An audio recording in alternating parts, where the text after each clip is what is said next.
श्रीमद् भागवत गीता का पहला अध्याय का 12वां श्लोक। जब दुर्योधन द्रोणाचार्य को अपनी सेना के विशेष महारथियों को देखने के लिए कह रहे थे कि देखो, कहीं पांडव सेना के महारथियों से ज़्यादा विशेषता वाले हमारे सेना में विशेष महारथी हैं।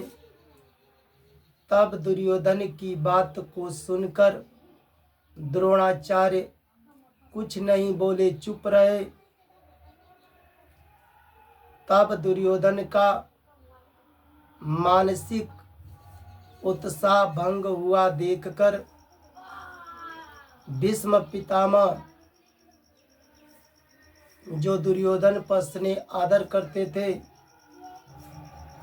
इसको संजय ने, धृतराष्ट्र के मंत्री संजय ने आगे के श्लोक में बता रहे हैं।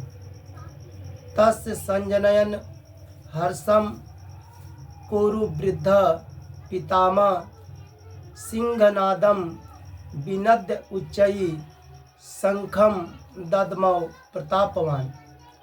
तस्य माने उस दुर्योधन के, हर्षम माने हृदय में हर्ष, संजनयन उत्पन्न करते हुए, कुरु वृद्ध कौरवों में वृद्ध, प्रतापवान प्रभावशाली, पितामह पितामह भीष्म ने, सिंहनादम सिंह के समान, विनद्य माने गरज कर, उच्चई माने जोर से, शंखम माने शंख, दद्मौ माने बजाया।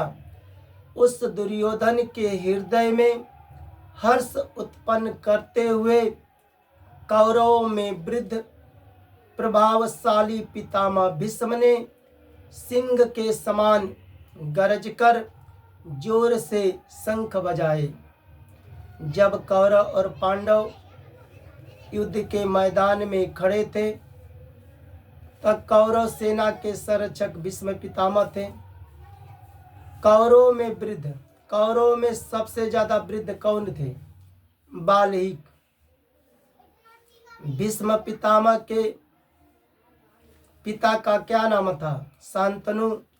शांतनु के छोटे भाई का नाम था बाल्हीक। कौरवों में सबसे वृद्ध थे। उसके बाद बाल्हीक के बाद भीष्म पितामह कौरवों में वृद्ध थे। भीष्म पितामह धर्म ईश्वर को विशेष रूप से जानने वाले थे। भीष्म पितामह के त्याग का प्रभाव बड़ा प्रभाव था। भीष्म पितामह कनक कामनी के त्यागी थे। कनक कामनी अर्थात भीष्म पितामह को राज्य देने पर भी राज्य को लेने के लिए स्वीकार नहीं किए। भीष्म पितामह को राज्य देने पर भी राज्य लेने के लिए स्वीकार नहीं किए। भीष्म पितामह ऐसे महात्मा थे, भीष्म पितामह को थोड़ा भी लेस मात्र भी लोभ नहीं था।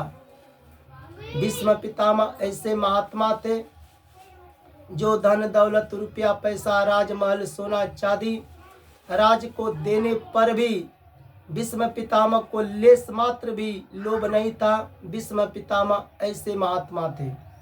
बहुत से महात्मा भगवान के स्मरण करते हैं, कथा ज्ञान को देते हैं लोभ को लेकर, पर भीष्म पितामह को राज्य से थोड़ा भी, धन दौलत रुपया पैसा का राजमहल का थोड़ा भी लोभ नहीं था। भीष्म पितामह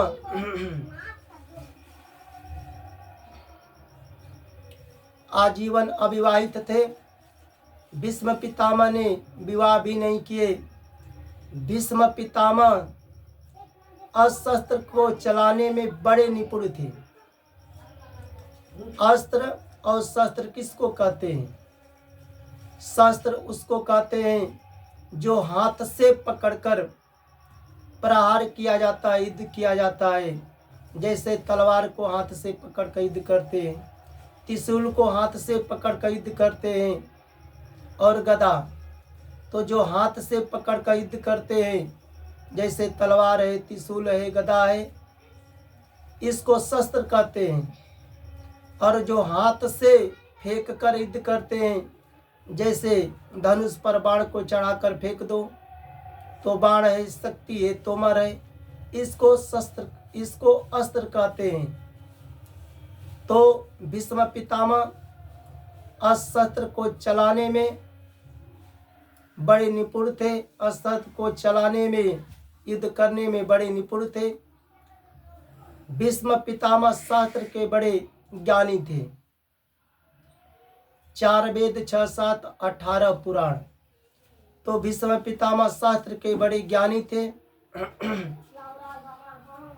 एक समय की बात है, भीष्म पितामह अकेले ही अपने भाई विचित्रवीर्य के लिए, काशीराज की कन्या थी, उसका स्वयंवर हो रहा था, और भीष्म पितामह ने काशीराज की कन्या यानी पुत्री को स्वयंवर से जब हर कर ला रहे थे, तो स्वयंवर में जितने उपस्थित क्षत्रिय थे सब भीष्म पितामह पर युद्ध करने के लिए टूट पड़े।